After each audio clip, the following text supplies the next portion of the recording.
Mete un cambio.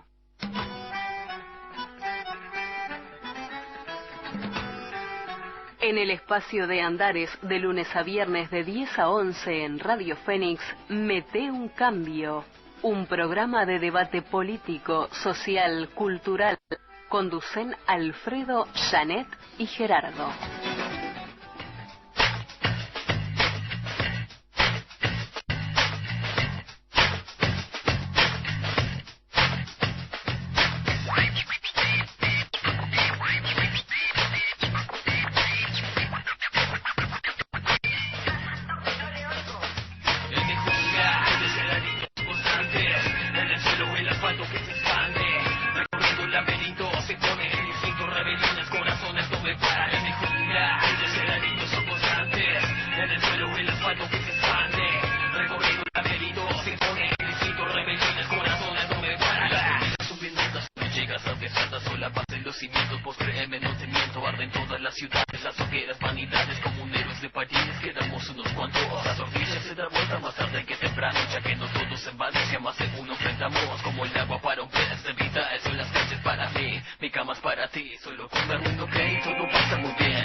Bienvenidos a Mete un Cambio aquí en el espacio de Andares, de lunes a viernes de 10 a 11 horas, acompañado hoy por dos bellas damas, compañeras y amigas, Gabriela Balkey y su prima Luciana Ruiz, que llegó hace unos días de México, DF, a presentar su espectáculo unipersonal en el Galpón. ¿Es así? Sí.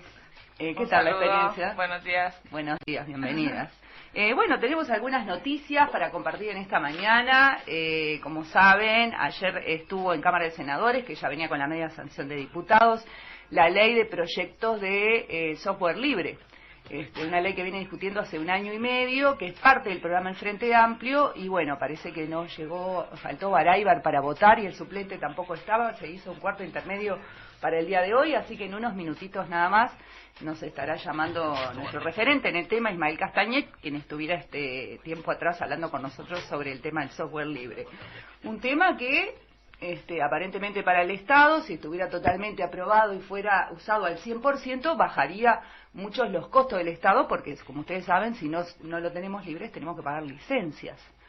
Entonces yo no quiero tratarme de pirata, pero a veces vos decís, yo no tengo para comprarme una licencia que sale $3.000, $4.000 para poder usar, y nosotros bajamos y usamos programas, así que no deberíamos pagar licencias. Sobre todo existiendo la posibilidad, porque si no hubiera alternativa, bueno, vos decís, ¿qué otra me queda? Ahora, existiendo la posibilidad que el Estado no la utilice, es como un poco raro. Entonces, ahí va a estar, la regulación esta es importante, sobre todo para el Estado, quien es que usa programas y paga licencias carísimas para poder hacer uso de diferentes software para la mejora de su gestión, ¿no? Para eso está la tecnología. Naturalmente. Bueno, parece ser que el PIT-CNT va a convocar a una marcha que va a ser por estos días pedida por los vecinos de Santa Catalina y los familiares del joven Lemos, quien fuera asesinado por una bala que se escapó, o no sabemos muy bien, pobre Lemos, pobre su familia, por estos chicos que son sistemáticamente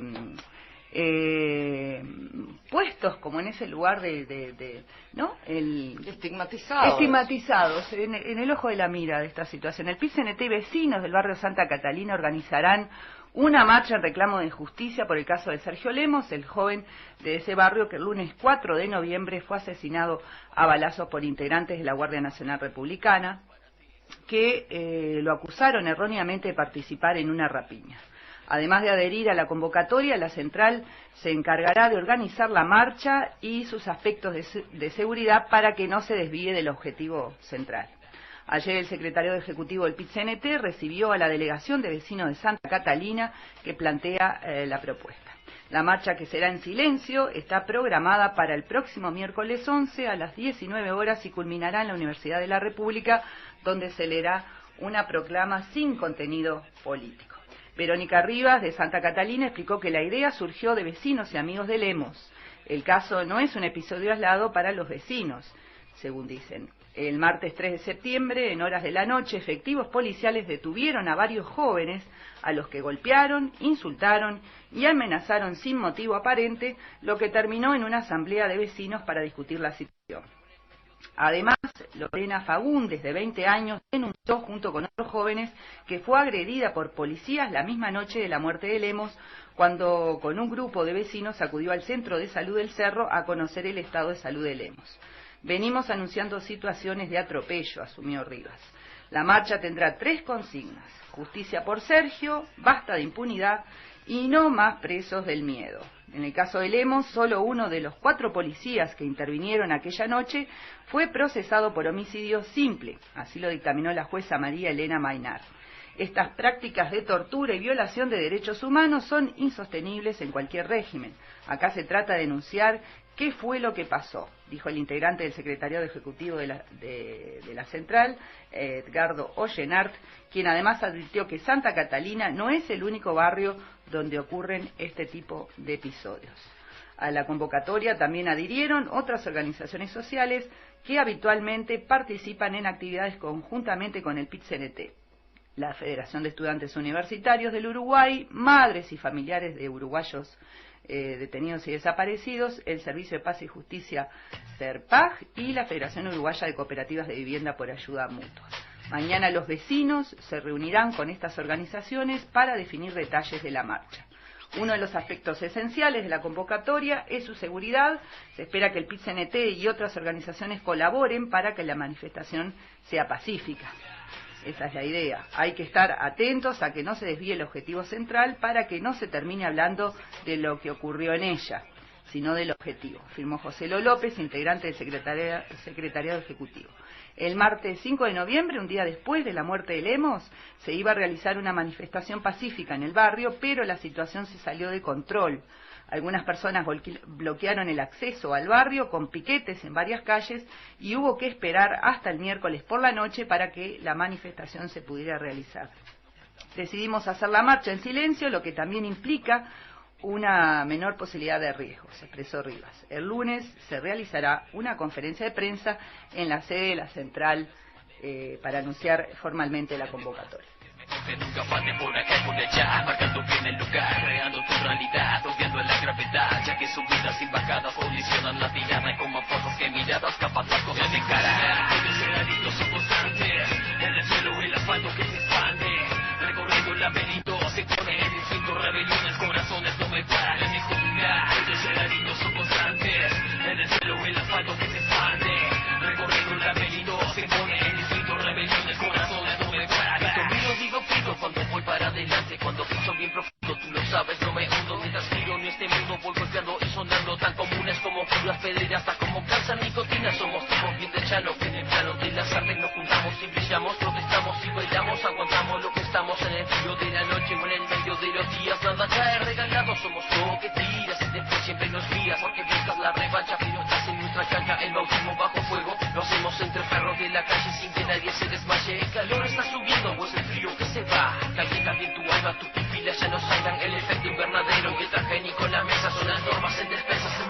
no pesa en tu ciudad. Los ceraditos son constantes, en el suelo el asfalto que se expande.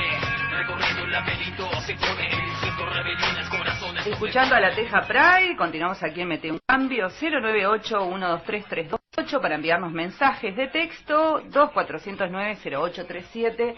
Como ustedes saben, estamos en Facebook, en Mete un Cambio, en nuestro canal en YouTube para escucharnos, Mete un Cambio Radio. Y bueno, hablábamos aquí con Luciana y Gabriela, primas ellas, y ¿cuánto hacía que no se veían ustedes? No tanto. Unos meses, por suerte. ¿Tú viajas Sí. seguido entonces, Luciano, Uruguay? Este año particularmente porque a principio de año que vine hice las gestiones, ¿no? Para traer el montaje con el que estuvimos en el galpón. Y entonces, como tuvimos la suerte de que salieron bien todas esas gestiones, estamos de vuelta en unos meses. ¿Naciste en México o sos uruguayo? Yo nací en México y cuando tenía 1 año mi madre volvió conmigo para acá. Tengo la nacionalidad uruguaya, pero después de los 5 o 6 años sí ya estuve todo el tiempo en México. Es de la barra de los desexiliados que se vino en el 84, locos de la vida de poder volver, y que unos cuantos años después se tuvieron que volver a su lugar de origen porque no lograban subsistir en Uruguay, ¿no? Pasó a muchos. Es toda esa historia, ¿no? De exilios y desexilios. Y vuelta a exilio. Y vuelta a exiliarse. A propósito, estábamos comentando recién brevemente sobre esta noticia que compartíamos de la marcha convocada por el PIT-CNT para la próxima semana. Bueno, en repudio, ¿no?, a la situación esta y la muerte que ocasionaron oficiales de la Republicana a Sergio Lemos. ¿Cómo es en México? ¿Cómo se vive? Bueno, a mí me llama la atención, desde que estuve a principio de año acá, esta sensación general de inseguridad, ¿no? Yo vengo de un país que está en una, no se podría decir en una guerra de baja intensidad porque es mucho más abierto ya y está mucho más en la vida cotidiana de lo que se quiere mostrar hacia afuera, ¿no?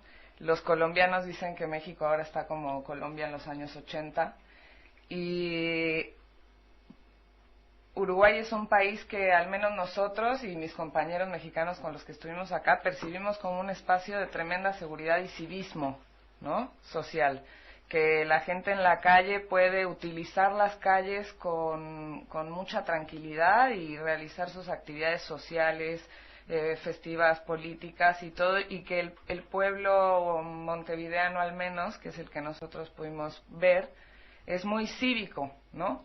Entonces, en México ha habido casos gravísimos México está sitiado por el ejército, hay retenes militares por todas partes, en las carreteras, en los caminos, en los puestos de cuota, que con mucha frecuencia han asesinado familias, ¿no?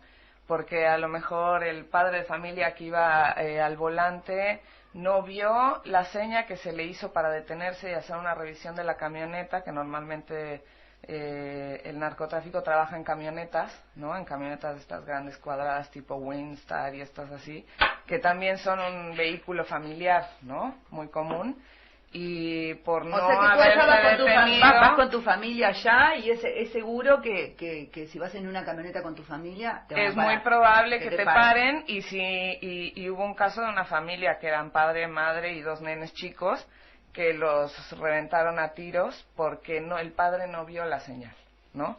Entonces este tema de un estado del miedo, yo vengo de un país que está en un estado de miedo, es gravísimo en un país tan pequeño como Uruguay, en el que en realidad se respira, para los que venimos de lugares realmente con inseguridad real, ¿no?, en la calle, que te puedes quedar en un tiro cruzado, lo que sea, que haya este estado de miedo, ¿no?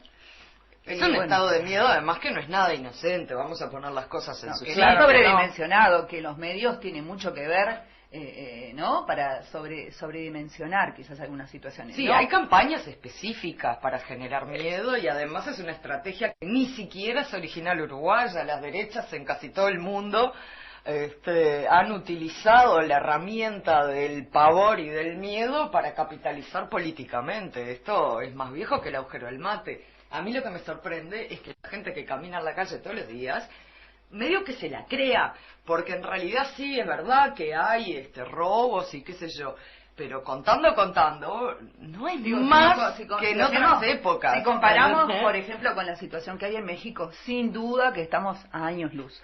Hacemos una brevísima pausa y al volver salimos al aire con Ismael Cañete, uno de nuestros clientes sobre software libre, que ha sido invitado aquí a nuestro programa también para que nos hable de qué está pasando con el proyecto de ley que sigue hoy levantando su cuarto intermedio en Cámara de Senadores.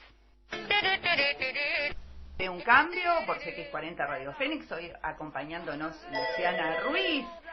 Luciana Ruiz, prima de Gabriela Balke, que vino desde México, estuvo presentando la semana pasada en Teatro El Galpón una obra, un unipersonal, que ya estaremos hablando sobre eso, y con Gabriela Balke y nuestra amiga y colaboradora, que es la primera vez que coincidimos, Gaby, estando acá junto en estudios. Por suerte. Tenemos la llamada de Ismael Castañet a propósito de el cuarto intermedio que se levanta hoy en Cámara de Senadores para tratar la ley del proyecto de software libre. Buenos días, Ismael. Hola, ¿cómo andan? ¿Qué tal? ¿Cómo estás, Ismael? Gracias por llamarnos. Bueno, todo bien. ¿Cómo viene la mano con hoy? ¿Qué pasará en Cámara de Senadores? ¿Qué se prevé? Que el compañero suplente, el senador Baraybar, vaya hoy, porque ayer no fue. Y bueno, no estaban los votos para aprobar el proyecto de ley. El proyecto de ley fue aprobado en diputados en diciembre pasado y ahora, bueno, estuvo todo el año discutiéndose y recién ahora llegó al plenario del Senado, llegó con unas modificaciones, entonces tiene que ser votado en el Senado, después vuelve a diputados para ser votado así como está. Supuestamente tenemos entendido que hay un acuerdo para que sea aprobado antes de fin de año. ¿Hubieron algunas diferencias, ¿no? Con respecto a una modificación, ¿no? ¿Se quiere volver a Cámara de Diputados? Sí, debe volver a Cámara de Diputados porque se modificó lo aprobado el año pasado en esa Cámara. Las modificaciones son básicamente se quitó una parte que establecía que tenía que ser, no solo tenía que ser software libre el usado en el Estado, sino también el software necesario para su modificación, digamos. Eso, digamos que... Se cortó. ¿Hola? Se nos cortó, Ismael. Bueno, si nos puedes volver a llamar, estaba saliendo un poco defectuosa la salida al aire, no te escuchábamos muy bien. Pero bueno, vamos a ver qué pasa con este proyecto de ley. Aquí los intereses que están creados parecen ser bastante importantes. De todas formas, el viernes también, ¿no? Si yo no me equivoco, va a haber un día bastante histórico en la sala de senadores de nuestro país. Si yo no me equivoco, ¿Qué estamos votando? Estamos votando la regularización el martes de la marihuana. 10, Gaby, el martes 10, que es el día que se convoca a la marcha, la última marcha ilegal, mejor dicho, la última marcha con la marihuana ilegal el próximo martes 10, que ya estaremos hablando sobre el tema y tendremos algunos empleados de Grupo Pro Derechos que van a estar con nosotros aquí por el programa. Nos envía un mensaje: buen día, muy lindo el programa y las voces femeninas de hoy. Bueno, muchas gracias. Sería bueno también que el PIT-CNT convocara una marcha también a favor de la joven asesinada en el balcón de su casa por uno de estos loquitos sueltos que tanto defiende el señor ministro del Interior. Saludos, Roberto. Gracias, Roberto, por tu mensaje. Creo que se refiere a la muchacha que pasó después de un partido de básquet. Sí, de básquet. Bueno, sí, está pasando de todo el tema de las armas también que circulan. Ayer pasando por la calle veo que alguien le dice a otro: che, fulanito, una 9 milímetros a $500, ¿te sirve? ¿Viste? Una cosa así como si estuviéramos diciendo: ¿te sirve una remera talle XL de color rojo a 100 pesos? Bueno, que dije, no me voy a detener a preguntarles de qué están hablando, pero fue muy fuerte la sensación. Ismael, vamos a cerrar en un minutito que nos expliques esto que está pasando con el tema de la ley de software libre, porque no te escuchamos muy bien aquí en la cabina. Sí, Ismael, te escuchamos. Ismael, ¿hola? Sí, un minutito así para que nos cierres un poco, ¿cómo ves tú? ¿Hasta dónde escucharon anteriormente? ¿Hola? Hola. ¿Sí? ¿Me escuchás? Sí. Bueno, nada, esperamos que se vote la ley, que igual ahora con las modificaciones que le hicieron, que pensamos nosotros que la hicieron demasiado light a la ley, pero bueno, pensamos que igual así va a ser un gran paso para el uso de software libre en el Estado y bueno, lo importante es que se vote. Tú has trabajado bastante estrechamente, ¿no?, en este proyecto. Sí, ¿Con Sexol, puede ser? Con el grupo que tenemos, el Centro de Estudios de Software Libre, hemos trabajado mucho asesorando y participando en distintas instancias en el Parlamento con los señores diputados y senadores y en debates con distintos actores en estos temas. Bueno, esperamos que llegue a un buen puerto este proyecto de ley que y está esperemos que sí, porque está en el programa de gobierno del Frente Amplio ese tema, el tema de software libre en el Estado, en el actual programa de gobierno y en el futuro programa de gobierno que se votó en el Congreso reciente también está el tema de software libre en el Estado. Así que supongo que es un tema pendiente del propio Frente Amplio desde que... O sea que supongo que lo votarán. Pero bueno, creemos en los hechos, no en las palabras, porque palabras ya nos han dicho demasiadas. Así que bueno, vamos a creer cuando veamos las cosas concretadas. Que así sea, Ismael. Nos estaremos comunicando luego de que este proyecto de ley pase por Cámara de Senadores. Dale, muchísimas gracias. Les mandamos un saludo grande a todos ahí, a Gabriela también, la compañera. Y bueno, besos para todos. Bueno, gracias, Ismael. Te mandamos un abrazo. Hasta pronto. Offrez-moi une suite au Ritz, je n'en veux pas. Des bijoux de chez Chanel, je n'en veux pas. Offrez-moi une limousine, j'en ferai quoi? Offrez-moi du personnel, j'en ferai quoi? Un manoir à Neuchâtel, c'est pas pour moi. Offrez-moi la tour Eiffel, j'en ferai quoi?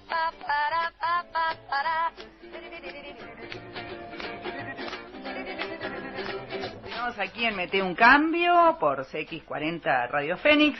Nuestra línea de comunicación 098-123-328, 2409-0837 y por supuesto salimos.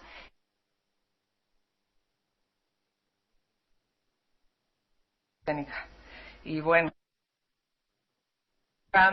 sí, por la actuación, por la dirección, por la danza, y hace 2 años inicié esta compañía con la que se llama Narenta, ¿no? Narenta. ¿Qué significa que Narenta? Tú nos estabas explicando. Narenta es el nombre de uno de los barcos que venían de Europa a Sudamérica especialmente, trayendo migrantes en el periodo entre guerras y todo alrededor de la primera mitad del siglo pasado, y le pusimos así porque nuestra compañía trabaja con el tema de la migración en diversos aspectos, ¿no? México es un país que tiene una herida muy abierta y constante con el tema de la migración. El norte del país está prácticamente despoblado, o los pueblos son mujeres y niños porque todos los hombres se fueron,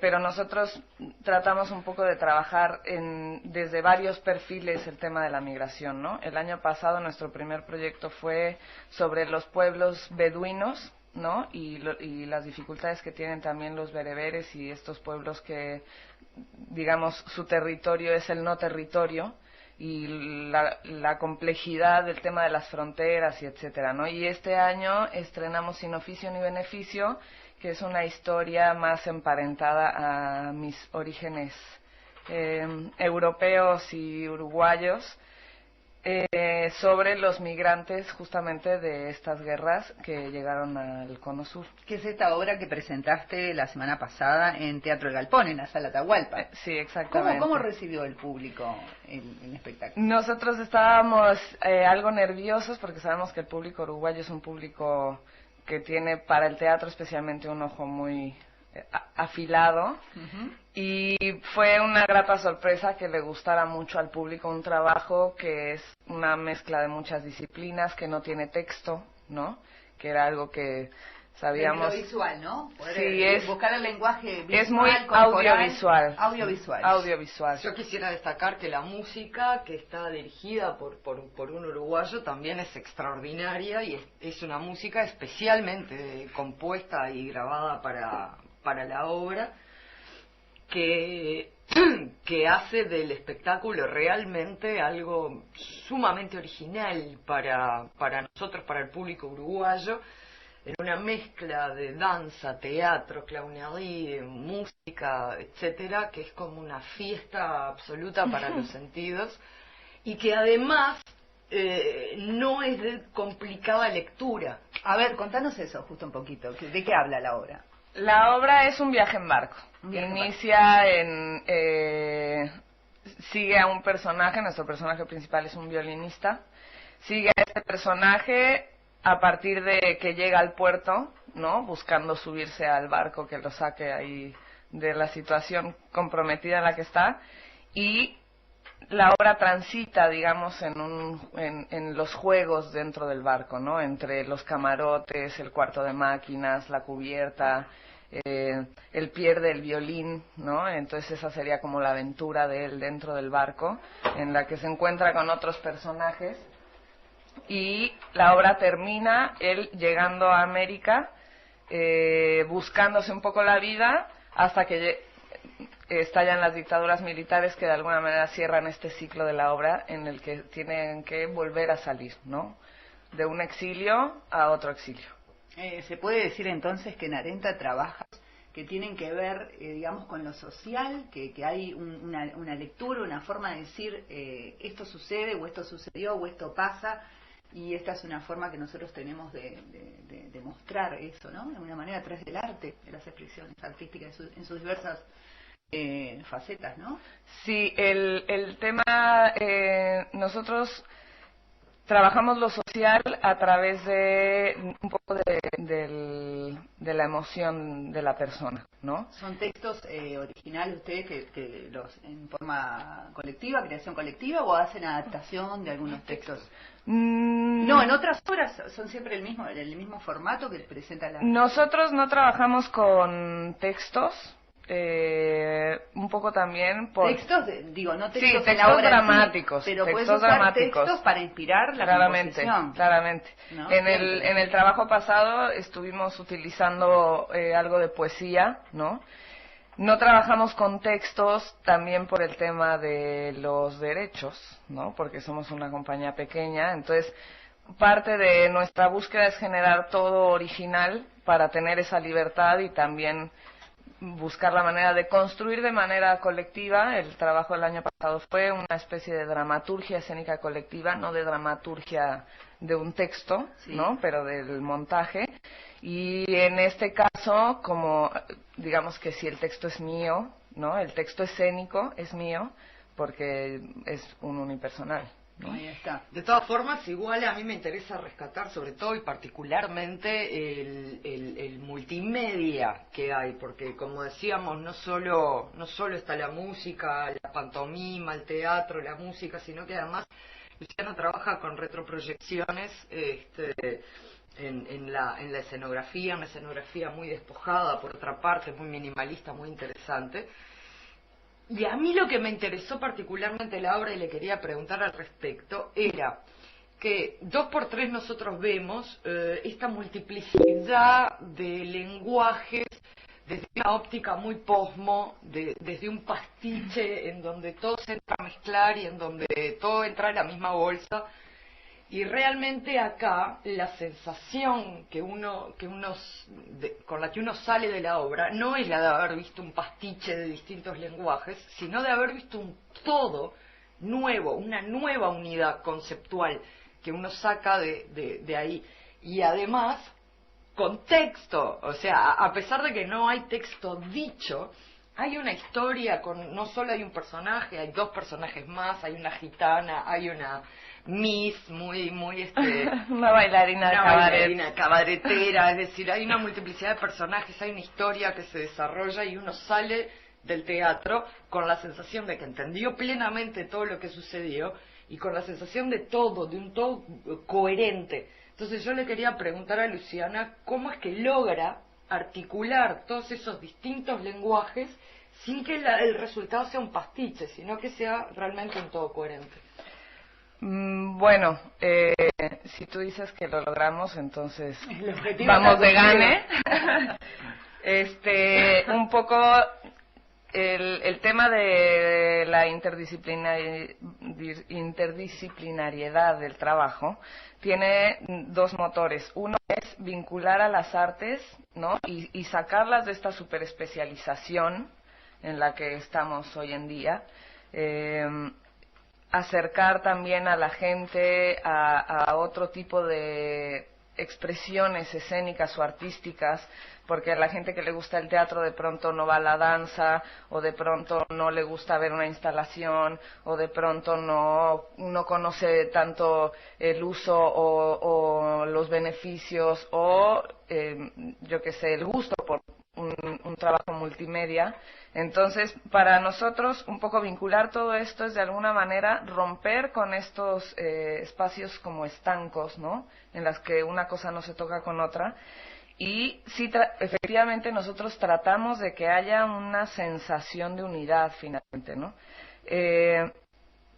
Creo que la manera de encontrar unidad cuando trabajas con muchas disciplinas es analizar la disciplina un poco en su origen, ¿no? En su historia, es decir, revisarla un poco hacia atrás y ver en qué punto de su historia, ¿no? De su desarrollo, se vincula con las otras, ¿no? Esta cuestión de la superespecialización en realidad es muy nueva, ¿no? Las artes antes estaban todas emparentadas y jugaban muy cercanas entre sí, lo mismo que los artistas convivían también, ¿no? Hoy en día no convivimos la gente de teatro con la gente de teatro, la gente de plásticas con plásticas, ¿no? Entonces, ahí donde se unían antes, ¿no? Como por ejemplo, yo le contaba un poco a Gaby, ¿no? La danza hip hop, ¿no? Que aparece como esta cosa muy muy nueva, muy marginal, que también eso es un estigma, que como su marginalidad hace que no la observen como una disciplina dancística elaborada y complejísima que es, con un montón de estilos y con una herencia de la danza occidental, del ballet, del jazz, del tap. Fred Astaire, por ejemplo, si uno mira a Fred Astaire y después mira a los grandes hip hoperos que bailan hoy, va a ver que ahí hay un origen de la danza, ¿no? Entonces es ahí donde yo encontré que se podían vincular entre sí para que hubiera una unidad y no un pastiche, y que los elementos más que los diferencian más o más contemporáneos fueran una especie de adorno, de sostén, ¿no? Pero que el eje estuviera justo en el origen de cada una y dónde estaban vinculadas entre sí. Estamos hablando aquí en Mete un Cambio, sé que es 40 Radio Fénix, con Luciana Ruiz, bienvenida desde México, directora, también compone sus obras, ¿no? Las escribe por seguro, las guiona, y la Valque, y recién nuestro amigo acaba de llegar y compañero Gerardo Padilla. Buen día, Gerardo, ¿cómo estás? Buenos días. ¿Estabas en mesa docente o te vas para...? No, sala docente, estoy escapado, pero no digan acá porque se salió el aire. Metimos la pata, entonces. Discutiendo sobre una experiencia muy interesante que vamos a hablar otro día, sobre la experiencia de un curso extraedad, pero organizado desde la sala docente, desde los docentes. Qué bueno. Con poco apoyo de inspección. ¿Sí? Por algo será. Un adelanto chiquitito, ¿no? Sí, un adelanto A ver, chiquitito. pero más adelanto, digo, se puede hacer más adelante. Sí, es un plan extraedad que surgió hace este año, eso es un experimento, porque hay experimentos sobre cómo abarcar a la población esa que ni estudia ni trabaja, o sobre todo que trabaja y que tiene dificultades por su edad para acceder en horarios nocturnos. Pero este es organizado desde el cuerpo docente. Y yo te cuento mis resultados. Por ejemplo, soy docente justamente en esa parte. Varios profesores de matemáticas tenemos entre un 90 y 95% de aprobación, de promoción dentro de los alumnos que cursaron todo el año. Porque ¿qué es lo que pasa? Las estadísticas te matan, porque hay alumnos que se inscriben pero después no concurren. Todo un tema. Y está el tema de las PISA, saltó ahí el tema, las pruebas PISA las también. pruebas PISA que estamos allá en el... Bien, pero las felicito por las voces femeninas, me mandan mensajes. Sí, acá hay un mensaje, dice: un saludo, el programa está bárbaro, muy variado y ágil, con invitados interesantes siempre. Muy buen aporte hoy sobre el tema seguridad. La derecha nada dice de las causas de la marginación y la miseria. José de Canelones, gracias por tu mensaje. Muchas gracias, José. Bueno, seguimos dialogando aquí con esta directora joven mexicana, sí, que trajo esta obra aquí al Teatro Galpón. ¿Vuelve Luciana Ruiz? Ojalá, estamos, como a la gente le gustó mucho, estamos entusiasmados de buscar una temporada, ¿no? Y también de vincularnos más ampliamente y tocar a un público joven que un poco por amigos y conocidos se acercó a la función y que con mucho gusto recibieron el trabajo. Un amigo nuestro nos dijo, yo nunca voy al teatro, nunca voy a las salas, la verdad, no me dan ganas, como que no sé, pero ahora, de pronto, después de haber visto esto, me dieron ganas, ¿no?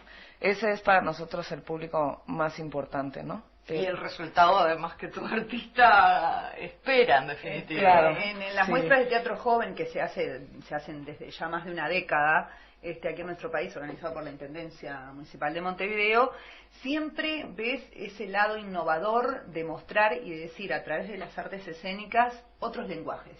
Por eso yo creo que los jóvenes, cuando mencionaste esto, seguramente les va a haber gustado mucho el espectáculo. Escuchamos un poquito de música y continuamos aquí hasta el cierre en Mete un Cambio.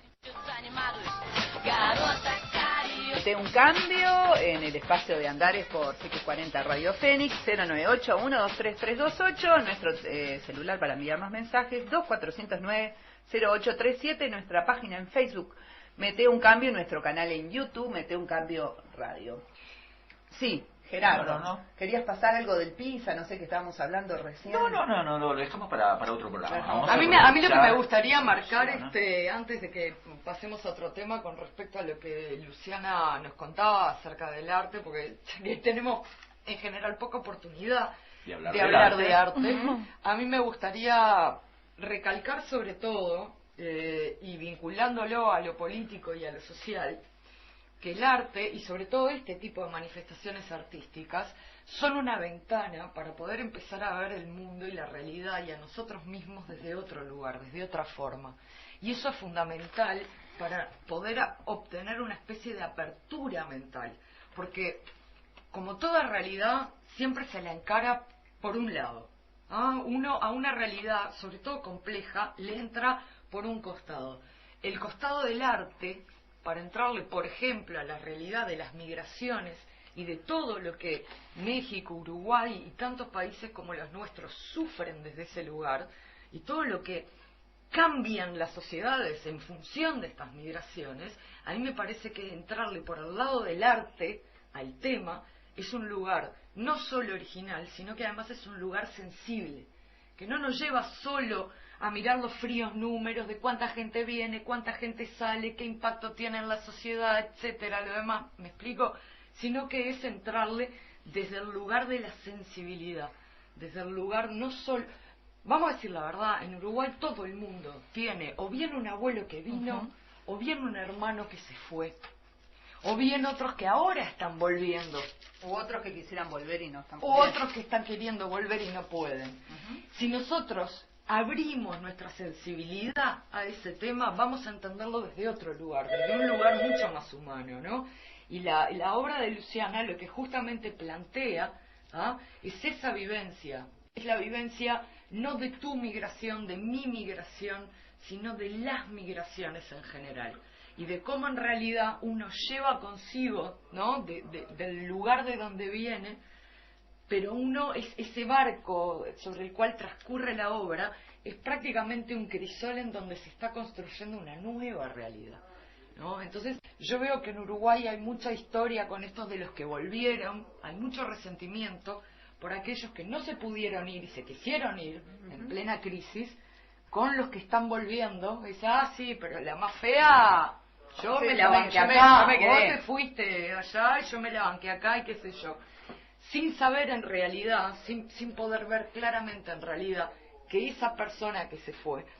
Sí, tiene también una tragedia personal profunda, un desarraigo profundo, una sensación de soledad, ¿no? Y de pérdida, de no tener un norte, ¿no? Que probablemente la gente que se queda no tiene porque se apoya, ¿no? Es decir, el que se va a veces está muy solo, ¿no? No salen en grupos de Boy Scouts a ver si les va mejor por aquí por allá, ¿no? Una cosa que a mí digamos, yo no puedo opinar sobre cosas políticas o sociales profundas de Uruguay porque tampoco conozco tanto, ¿no?, la vida cotidiana, pero a mí me interesa mucho también reflexionar aquí o en México, pero especialmente aquí, cómo finalmente somos siempre producto de la migración, ¿no? Y que vale la pena recordar en ese sentido con miras a las migraciones que vienen ahora, ¿no? Porque hay que tener memoria, ¿no? Sería pasar por encima de la propia historia, tener una política de cerrazón, ¿no? O de puerta cerrada, cuando en las dictaduras, por ejemplo, México fue uno de los países que recibió a muchísimos argentinos, uruguayos y chilenos, ¿no? Una realidad que además para los mexicanos es muy contradictoria por la guerra sucia de baja intensidad que se vivía ahí, pero finalmente la política exterior de México fue de cobijo también hacia españoles y todo. Entonces, un país como Uruguay, ¿no?, que tiene finalmente un sincretismo cultural tan fuerte, vale la pena recordarlo para enfrentar la nueva situación de migración interna que tiene, ¿no? Somos un país que tenemos no sé si per cápita debemos ser de los países de América Latina por lo menos que tenemos mayor número de inmigración. Las últimas estadísticas que vi manejaban hace unos años más de 500.000 uruguayos, pero se llegó a hablar hasta de 1 millón de uruguayos o el entorno de descendientes, porque los uruguayos se van a México, tienen hijos que siguen siendo uruguayos, pero los padres no tramitan eso, entonces hay una diáspora de uruguayos desparramado por el mundo. Yo viví eso, pero en realidad muy corto tiempo y por condiciones que no fueron nada que ver con las de la dictadura, cuando vos te vas obligado. Tampoco fue exilio económico, fue una opción que hicimos con mi compañera, vivir unos años en Canadá, pero es toda una experiencia de vida para vos cuando vas y cuando volvés.